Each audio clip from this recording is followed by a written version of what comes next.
Hello friends, आज हम Pankaj Awasthi your English teacher.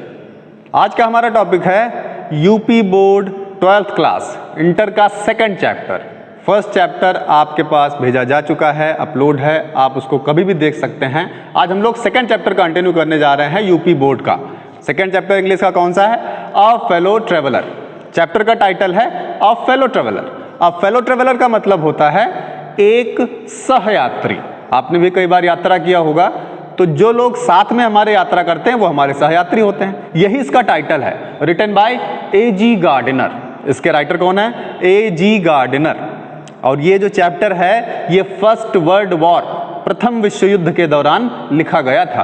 क्योंकि राइटर का बर्थ जो है 1865 में है, 1865 में इनका जन्म होता है, तो उस टाइम पे इन्होंने इस चैप्टर को लिखा था। अच्छा, चैप्टर में कुछ एक इंसिडेंट को एक्सप्लेन किया है इन्होंने। पूरे चैप्टर का जरा सा 2 लाइनों में आपको जस्ट बता दें अगर, तो पूरे चैप्टर में एक इंसिडेंट होती है, घटना होती है कि राइटर ट्रेन से यात्रा कर रहा है। ट्रेन बहुत ही स्लो चलने वाली है और वहाँ पर यात्रा में उनके साथ उनका सहयात्री होता है एक मस्कीटो, एक मच्छर। और उसी को एक्सप्लेन करते हुए ये चैप्टर बनाया गया है। तो राइटर ने क्या फील किया, क्या क्या एक्टिविटीज रही उसकी, ये आप चैप्टर पढ़ेंगे, चीजें एकदम क्लियर हो जाएंगी, एकदम चैप्टर आपको समझ में आ जाएगा। ओके, तो सबसे पहले आपसे रिक्वेस्ट करेंगे कि जब आपको वीडियो पसंद आए तो हमारे वीडियो को लाइक करें, चैनल को सब्सक्राइब करें, वीडियो को ज़्यादा से ज़्यादा शेयर करें ताकि ज़्यादा से ज़्यादा बच्चे इसको पढ़ के इसका फायदा ले सकें। Okay, let's start the chapter. About the lesson, lesson के बारे में जो 4 लाइनें होती हैं सबसे पहले वो बताएंगे। ये कहता है this lesson has been selected from leaves in wind.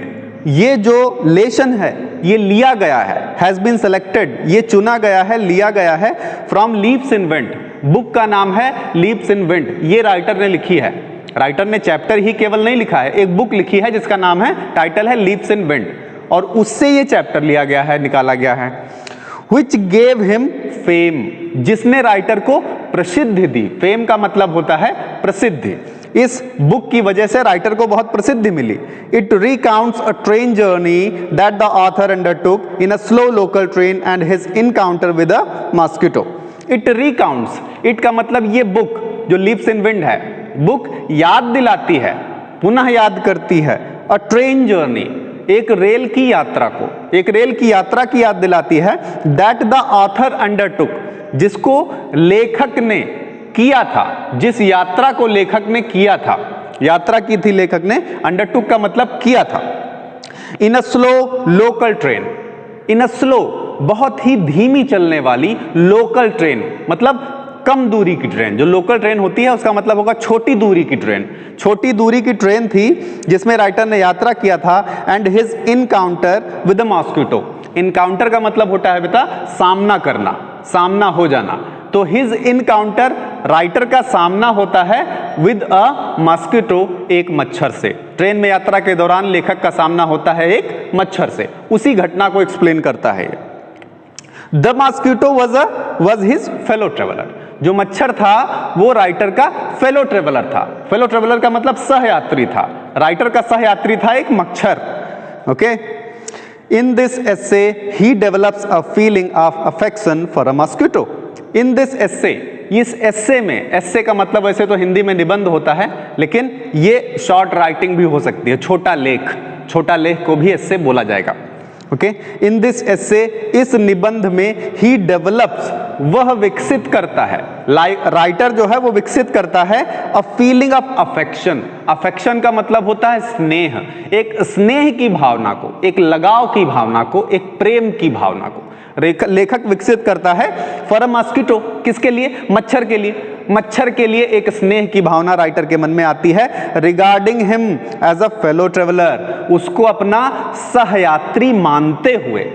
Regarding him, him का मतलब मच्छर, रिगार्डिंग का मतलब मानते हुए, मानते हुए उसको अपना सहयात्री, राइटर ने उसको अपना सहयात्री माना और उसके लिए जो स्नेह की भावना पैदा हुई उसको मेंशन किया चैप्टर में। Do the mosquito troubles the author very much. Do का मतलब यद्यपि, यद्यपि the mosquito troubles the author, जो मच्छर होता है वो लेखक को बहुत ट्रबल देता है, बहुत परेशानी देता है। ट्रबल का मतलब परेशानी, संकट, बहुत ही परेशान करता है लेखक को, वेरी मच, बहुत ज्यादा। Yet he did it no harm, लेकिन फिर भी जो लेखक होता है वो डिड इट नो हार्म, उसने मच्छर को बिल्कुल भी नुकसान नहीं पहुंचाया। लेकिन मच्छर ने राइटर को बहुत परेशान किया, लेकिन फिर भी राइटर ने मच्छर को कोई भी नुकसान नहीं पहुंचाया। एज ही बिलीव्ड, क्योंकि उन्होंने माना, लेखक ने माना, that every creature had a right to live, कि प्रत्येक प्राणी का, क्रिएचर का मतलब प्राणी या जीव, प्रत्येक जीव का had a right to live, प्रत्येक जीव का जीवन जीने का अधिकार होता है। राइट का मतलब अधिकार, लिव का मतलब जीने का।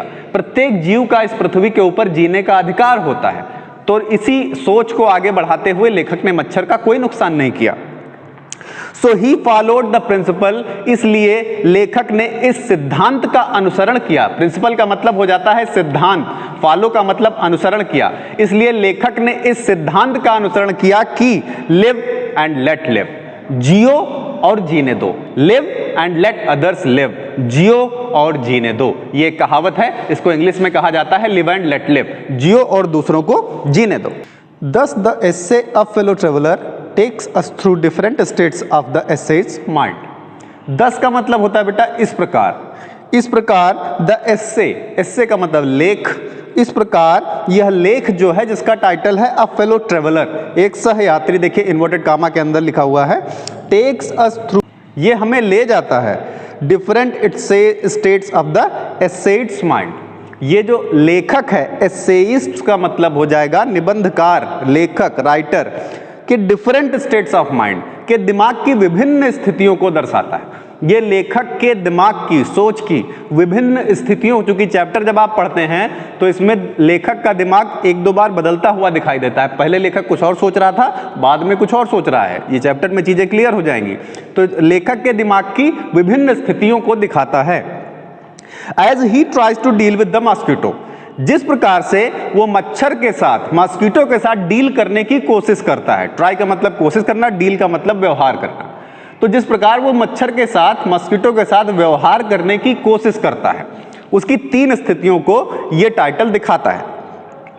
This is why the present essay, this is why का मतलब इसी कारण, इसी कारण द प्रेजेंट एस्से, ये जो वर्तमान लेख है हमारे सामने जिसका टाइटल है अ फेलो ट्रेवलर, इज कंसीडर्ड, इसको माना जाता है, स्वीकार किया जाता है। कंसीडर्ड का मतलब माना जाता है या स्वीकार किया जाता है। A fine specimen, fine specimen का मतलब हो जाएगा अच्छा उदाहरण। स्पेसिमेन का मतलब बेटा एग्जाम्पल होता है, उदाहरण। उसको माना जाता है एक अच्छा उदाहरण of mister A G Gardiner, A G Gardiner का। एजी गार्डनर के तमाम लेखों में से इस लेख को, अ फेलो ट्रेवलर को, एक अच्छा उदाहरण, अच्छा लेख माना जाता है। By several critics, by several critics का मतलब तमाम आलोचकों के द्वारा, तमाम सारे आलोचक जो क्रिटिक्स होते हैं उनके द्वारा भी इसको अच्छा लेख माना जाता है। तो ये था बेटा अबाउट द लेसन। अब आपका चैप्टर स्टार्ट होता है। चैप्टर स्टार्ट होता है आई डू नॉट नो से। यहां से आप लोग ध्यान से देखें, I do not know which of us got into the carriage first. Writer कहता है मुझे नहीं पता which of us got into the carriage first, कि हम में से पहले, कैरेज का मतलब होता है डिब्बा, जो रेल का, ट्रेन का डिब्बा होता है उसको बोलते हैं कैरेज। हम में से डिब्बे में पहले कौन आया? राइटर कहता है मुझे नहीं पता कि हम में से डिब्बे में पहले कौन आया। अब ये आगे पता चलेगा कि हम में से किसके लिए कह रहा है ये। राइटर कह रहा है मुझे नहीं पता कि हम में से डिब्बे में पहले आया कौन। Indeed I did not know he was in the carriage at all for some time.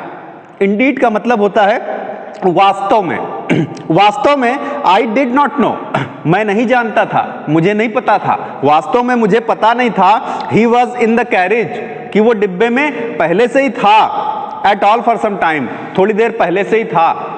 मुझे नहीं पता कि वो डिब्बे में पहले से ही था या नहीं था, मेरे जाने के बाद आया, ये बात मुझे पता नहीं थी। It was the last train from London to a Midland town. ये जो ट्रेन थी, ट्रेन कैसी थी? जिस ट्रेन से राइटर यात्रा कर रहा था, ट्रेन कैसी थी? कह रहा it was the last train, ये आखिरी ट्रेन थी, अंतिम ट्रेन थी। फ्रॉम लंदन, कहां से? लंदन से चलती थी। काहे के लिए? टू अ मिडलैंड टाउन, एक मध्य क्षेत्र के कस्बे के लिए। मिडलैंड टाउन का मतलब मध्य क्षेत्रीय कस्बा, कस्बे का नाम नहीं दिया गया है, मिडलैंड टाउन खाली बताया गया है। लंदन से चलती थी ट्रेन मिडलैंड टाउन के लिए, और ये आखिरी ट्रेन थी, छोटी दूरी की ट्रेन थी, रुक रुक के चलने वाली ट्रेन थी। ये आपको आगे बताएगा। अ स्टॉपिंग ट्रेन, अ स्टॉपिंग ट्रेन के आगे देखिए कॉमा लगा हुआ है। स्टॉपिंग का मतलब हो जाएगा रुक रुक कर चलने वाली ट्रेन थी। An infinitely leisurely train, infinitely का मतलब अनंत रूप से, इन्फिनिटली लेजरली ट्रेन, आराम देने वाली ट्रेन। लेजर का मतलब होता है आराम, विलासिता। एंड इन्फिनिटली लेजरली ट्रेन, एक अनंत रूप से बहुत ज्यादा आराम देने वाली ट्रेन थी। क्यों? क्योंकि बहुत ज्यादा टाइम ले रही है ट्रेन, बहुत धीमे धीमे चल रही है, हर स्टेशन पे रुक रही है, तो बहुत ही ज्यादा टाइम दे रही है, तो राइटर के पास आराम करने का फुल टाइम है। One of those trains which give you an understanding of eternity, writer कहता है one of those trains, उन ट्रेनों में से एक थी, ये जो ट्रेन थी उन ट्रेनों में से एक थी, which give you, जो आपको देती हैं, an understanding, एक समझ। अंडरस्टैंडिंग का मतलब होगा बेटा समझ, जो आपको समझ देती हैं ऑफ इटर्निटी। इटर्निटी का मतलब होता है अनंतता, शाश्वतता, जिसका कोई अंत ना हो, जिसका कोई एंड ना हो, उसे कहते हैं अनंतता। इटर्निटी इंग्लिश में कहेंगे। तो आपको अनंतता की एक समझ देती हैं, उन ट्रेनों में से एक थी। यानी राइटर को ऐसा फील हो रहा है कि यात्रा का कोई अंत ही नहीं है, इतना ज्यादा टाइम लग रहा है, इतना ज्यादा रुक रुक के चल रही है ट्रेन। तो ट्रेन के बारे में एक्सप्लेन करता है राइटर कि ऐसा लगता था कि इस यात्रा का कोई अंत नहीं होने वाला है। It was tolerably full when it started, ये ट्रेन जो थी लंदन से चलने वाली, it was tolerably full. Tolerably का मतलब बुरी तरह से, बहुत ज्यादा, फुल भरी हुई, बुरी तरह से भरी हुई थी ट्रेन। काहे से? पैसेंजर से बुरी तरह से भरी हुई थी ट्रेन। When it started, जब ये चली, जब ट्रेन चली थी, शुरू हुई थी, चली कहां से? लंदन से। जब ये चली तो ये बुरी तरह से भरी हुई थी। But as we stopped at the suburban stations, लेकिन जैसे जैसे हम रुकते गए, एज वी स्टॉप्ड, लेकिन जैसे जैसे हम रुकते गए, कहां? Eight the suburban stations. Suburban का मतलब होगा बेटा उपनगरीय, उपनगरीय स्टेशंस का मतलब अड्डा। उपनगरीय स्टेशंस पर, अड्डों पर जैसे जैसे हम रुकते गए, द ट्रेवलर्स अलाइटेड, ट्रेवलर्स का मतलब यात्री, अलाइटेड का मतलब हल्के होते गए। ट्रेवलर्स हल्के होते गए। हल्के होते गए का क्या मतलब हुआ? क्योंकि यात्री उतरते चले गए। जैसे जैसे ट्रेन उपनगरीय स्टेशंस पर रुकती गई तो यात्री यहां से उतरते चले गए। फिर चढ़ने का क्रम धीमा पड़ गया, उतरने का क्रम ज्यादा हो गया, तो यात्री कम पड़ते चले गए। अलाइटेड का मतलब हल्के होते चले गए। कैसे? इन वंस एंड टूज। वंस का मतलब एक एक करके, टूज का मतलब दो दो करके, एक एक करके, दो दो करके यात्री फिर हल्के होते चले गए, उतरते चले गए। And by the time we had left the outer ring of London behind, I was alone. And by the time, और उस समय तक, वी हैड लेफ्ट, जब तक हमने छोड़ा, the outer ring of London behind. अब यहां पे कुछ चीजें समझने लायक है बेटा। जितने भी बड़े शहर होते हैं, बड़े शहर के जो रेलवे स्टेशंस होते हैं, इनके बाहर का जो एक कोई ना कोई आउटर स्टेशन जरूर होता है। हर बड़े शहर की बात मैं कर रहा हूं, छोटे कस्बे की बात नहीं कर रहा हूं। जितने भी बड़े शहर हैं, दिल्ली हो गया, मुंबई हो गया, सूरत हो गया, अहमदाबाद हो गया, कोलकाता हो गया, लखनऊ हो गया, जितने बड़े शहर हैं, इन सभी शहरों के बाहर एक आउटर स्टेशन होता है। आउटर स्टेशन उसे बोलते हैं जहां से कई डायरेक्शंस में रेलवे ट्रैक फिर चले जाते हैं। मेन स्टेशन से एक सीधा ट्रैक जाता है, फिर जिस स्टेशन से कई डायरेक्शन में ट्रैक जाते हैं उसे आउटर स्टेशन बोला जाता है। तो एंड बाय द टाइम, और उस समय तक, we had left the outer ring of London behind, जब तक हमने लंदन का आउटर स्टेशन को पीछे छोड़ा, यानी लंदन के बाहर जो आउटर स्टेशन है, जब राइटर की ट्रेन उससे आगे निकल गई, आउटर स्टेशन से आगे निकल गई, लंदन को पीछे छोड़ दिया, लंदन बिहाइंड लगा हुआ, बिहाइंड का मतलब लंदन को पीछे छोड़ दिया। आई वॉज अलोन, तो राइटर कहता है मैं अकेला बचा था। आई वॉज अलोन, पूरे डिब्बे में there was no passenger in the whole carriage, there was no passenger, कोई भी पैसेंजर नहीं बचा था। सारे पैसेंजर एक एक करके, दो दो करके उतर गए, राइटर बचा अकेला। अब क्या हुआ? राइटर कहता है आई वॉज अलोन, मैं अकेला बचा था। और रैदर, यहां पे लगा हुआ है रैदर। रैदर का मतलब होता है बल्कि, हिंदी सेंस बनता है बल्कि, या कहता है और रैदर या बल्कि, I thought I was alone, मैंने सोचा कि मैं अकेला बचा था। राइटर पहले तो कहता है मैं अकेला बचा था, फिर कहता है या बल्कि मैंने सोचा कि मैं अकेला बचा था। इस तरह से पहला पैसेज बेटा होता है, पहला पैसेज आपका ये फाइनल हो जाता है। ओके, अब हम लोग स्टार्ट करते हैं सेकंड पैसेज, उस पे माइंड करिए। सेकंड पैसेज स्टार्ट होता है बेटा, there is a pleasant sense of freedom about being alone in a carriage that is jolting noisily through the night.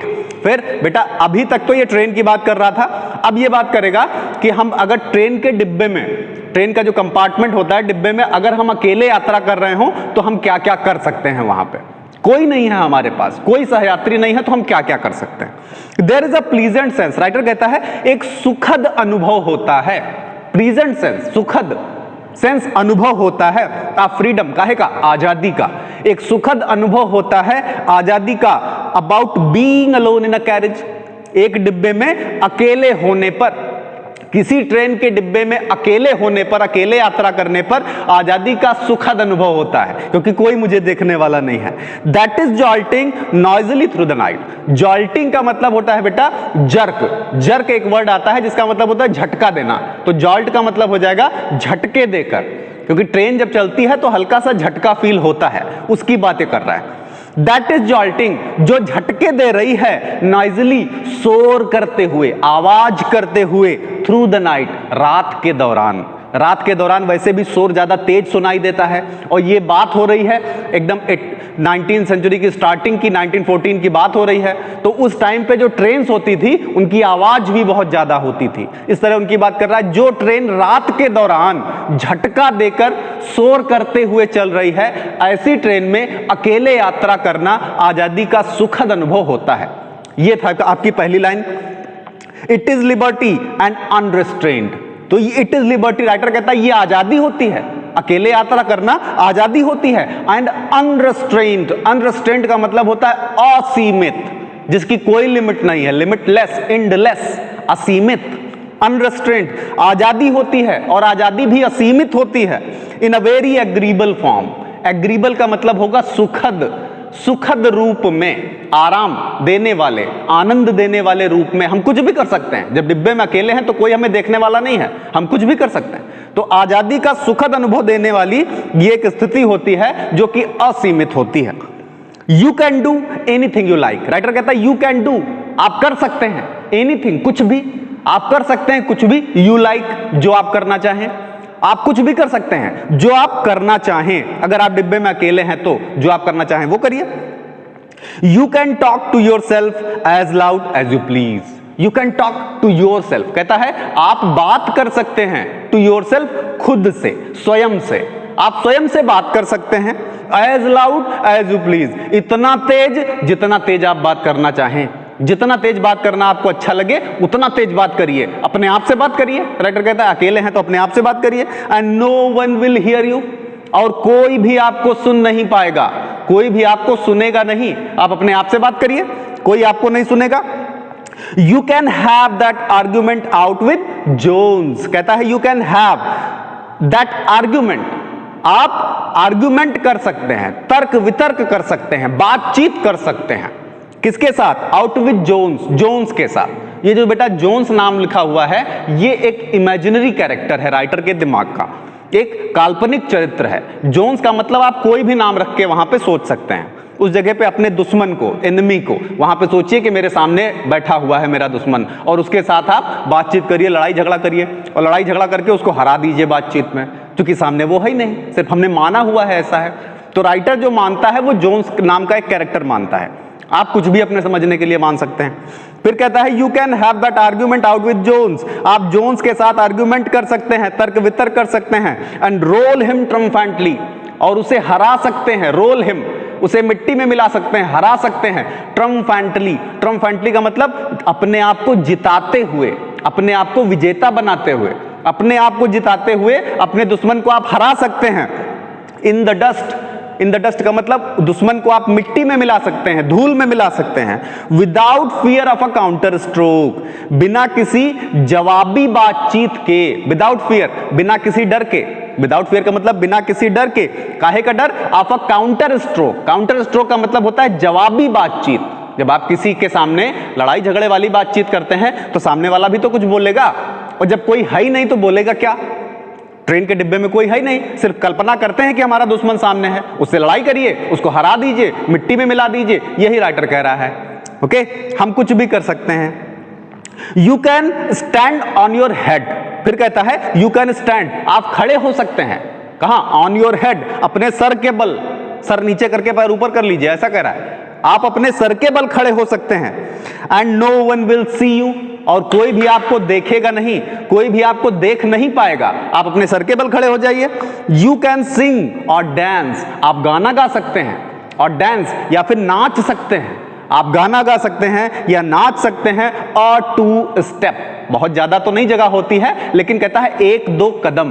Train के अंदर आपने कभी ना कभी यात्रा जरूर किया होगा, तो आप सोचिए ट्रेन के अंदर बहुत ज्यादा तो जगह नहीं होती है, लेकिन एक दो कदम हम लोग नाच भी सकते हैं, यही लिए इसीलिए लगा हुआ है और टू स्टेप, एक दो कदम। और प्रैक्टिस अ गोल्फ स्ट्रोक, या फिर आप प्रैक्टिस कर सकते हैं, अभ्यास कर सकते हैं। काहे का? अ गोल्फ स्ट्रोक, गोल्फ एक खेल होता है बेटा, गेम होता है जिसमें बॉल होती है और एक स्टिक होती है जिसको उसी स्टिक से मारा जाता है, और एक पिट होता है, उस पिट में बॉल को डालना होता है। पिट का मतलब गड्ढा होता है, उसमें हमें बॉल को डालना होता है, उसे कहते हैं गोल्फ। कभी ना कभी आपने जरूर देखा होगा। ओके, तो कहता है और प्रैक्टिस, या फिर आप प्रैक्टिस कर सकते हैं काहे की? गोल्फ स्ट्रोक की, गोल्फ के खेल की। और play marbles on the floor, या फिर आप मार्बल्स खेल सकते हैं। मार्बल्स का मतलब होता है कंचे, जो कंचे बच्चे खेलते नहीं हैं, कंचों को इंग्लिश में बोलते हैं मार्बल। या फिर आप मार्बल खेल सकते हैं कहां? ऑन द फ्लोर, फर्श पर, जो डिब्बे की फर्श होती है उस पर आप कंचे भी खेल सकते हैं। विदाउट लेट और हिंड्रेंस, बिना किसी बाधा के या बिना किसी रुकावट के। लेट और हिंड्रेंस का मतलब बाधा या रुकावट, बिना किसी बाधा, क्योंकि सामने कोई है ही नहीं तो रोकेगा कौन आपको। आप कंचे खेल सकते हैं, सर के बल खड़े हो सकते हैं, नाच सकते हैं, गाना गा सकते हैं, अपने दुश्मन को बातचीत में हरा सकते हैं। ये सारे काम आप कुछ भी कर सकते हैं जो आप करना चाहें। You can open the window और shut it without provoking a protest. अगली लाइन कह रही है you can open the window, आप खिड़की को खोल सकते हैं। जो ट्रेन की खिड़की होती है दोनों साइड में, लेफ्ट राइट दोनों साइड में विंडो होती है, तो फिर राइटर कहता है आप खिड़की को खोल सकते हैं और शट इट, या फिर इसको बंद कर सकते हैं। Without provoking a protest, protest का मतलब होता है विरोध, और प्रोवोक का मतलब होता है उकसाना या भड़काना। बिना किसी विरोध को उकसाए हुए आप अपनी खिड़की को बंद भी कर सकते हैं और खोल भी सकते हैं, क्योंकि जब आपका कोई सहयात्री ही नहीं है तो आप खिड़की को चाहे बंद करें और चाहे खोलें। कोई यात्री है तो ऑब्जेक्शन कर सकता है खोलने बंद करने में, यही राइटर कह रहा है। विदाउट प्रोवोकिंग अ प्रोटेस्ट, बिना किसी विरोध को उकसाए हुए।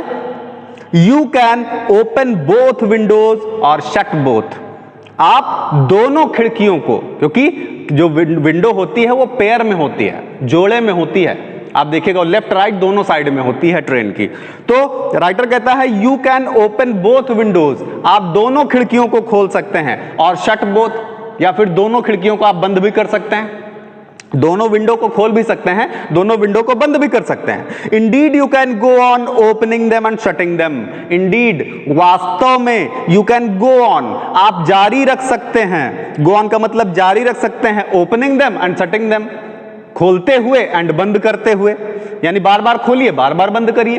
ट्रेन की जो विंडो होती है बार बार खोलिए बार बार बंद कर सकती है, इसी तरह आप यात्रा करिए खोलते हुए बंद करते हुए। As a sort of festival of freedom, आजादी के एक त्योहार के रूप में, एक उत्सव के रूप में। फेस्टिवल का मतलब उत्सव या त्योहार, और फ्रीडम का मतलब हो जाता है आजादी या स्वतंत्रता।